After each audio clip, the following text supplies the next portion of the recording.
this PC build, there are two official ways to orient the way the PC stands, but personally I prefer to stand it sideways like this. Since I have the extra exhaust fan added, I want them to eject the hot air upward in this orientation because I feel like that is more optimal for the airflow. And then I would have the GPU to intake cooler air from the side like this. So enough talking, let's just jump into the game test.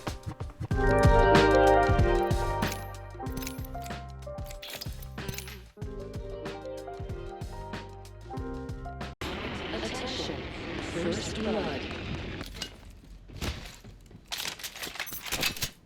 The gameplay looks choppy here due to the software problem, but in real life it is actually very smooth. Cut down an enemy. Focus. Do not let them best you again. Alright, we're down to 50% left. Yeah, that's...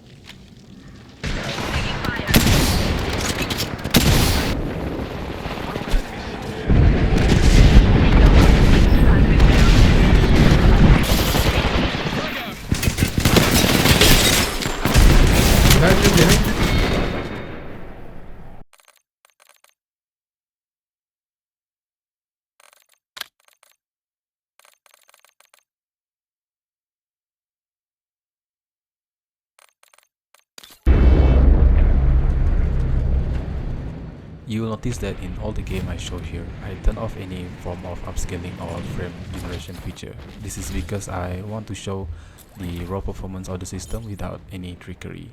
So whatever performance data you saw here, if you feel like the FPS is too low for you, at least you know you have a setting to go if you need more FPS. Changing max!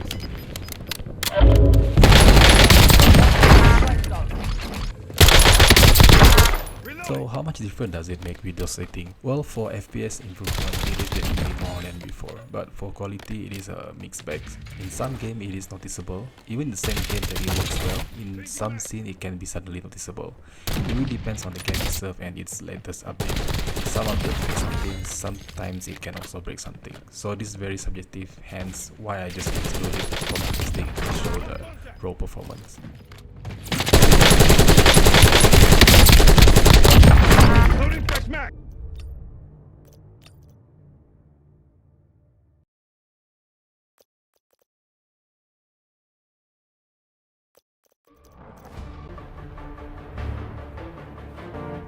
Boy, this game is the best free game that has been released from last year. I typically don't play the warfare mode, I usually just play the operations and the campaign, but I'm using the warfare here just to show more scene in the gameplay so you can see how much GPU being stressed by the scene.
And this game is the worst to record. Because of the anti-cheat program they use, it really interferes with the gameplay recording. I tried using both Xbox, Game Bar and OBS recording, neither of them work. Only Steam recording works, but there's no telling which part of the gameplay it actually records until after you're done playing. Check the recording and it will show you certain part of the game captured. So yeah, only this get to be captured for me.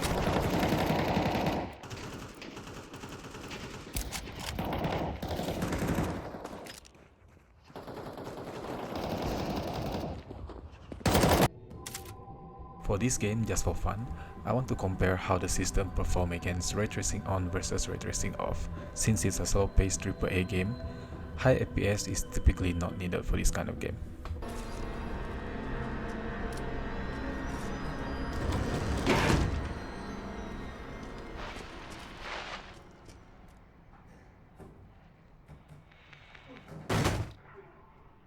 If there are any survivors out there, come to my...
Madrazo.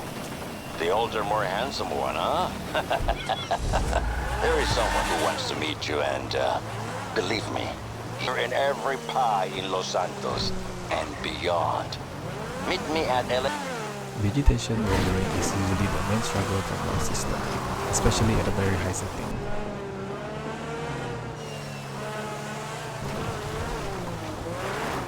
As you can see in this example, which explains the low 1% frame rate.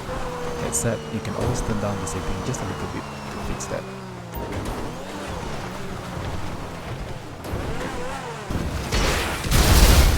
It's just strange that an old PC game like GTA 5 still managed to throttle down an outdated system.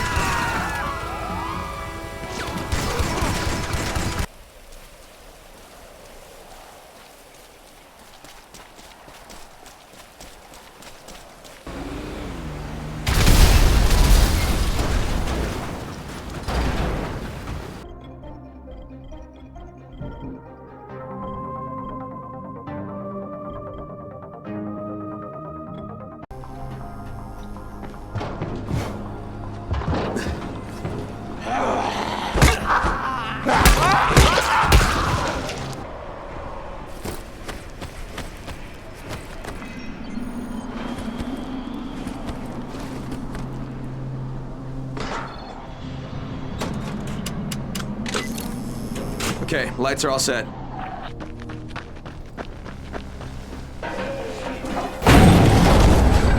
Fuck, what is this?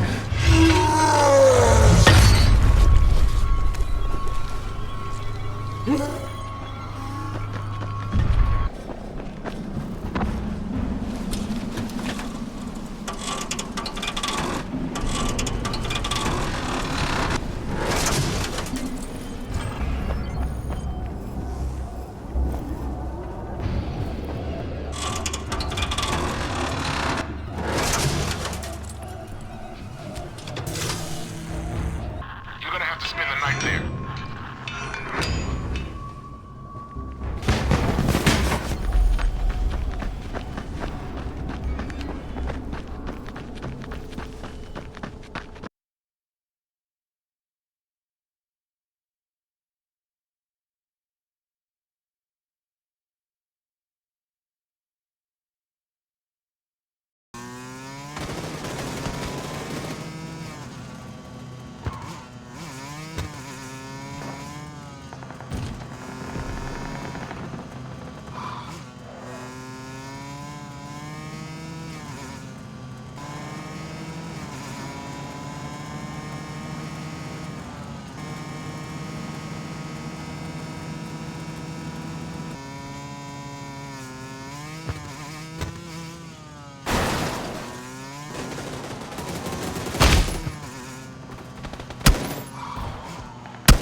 Final thought for this build is that airflow is certainly the major downside for this all-in-one Asrock Deskmeet design. That said, it never led to any crash or other problems despite the temperatures for both the CPU and the GPU could reach above 80°C during gaming. While for light tasks, neither the CPU or the GPU could ever reach that level of temperature anyway, so for me that's alright.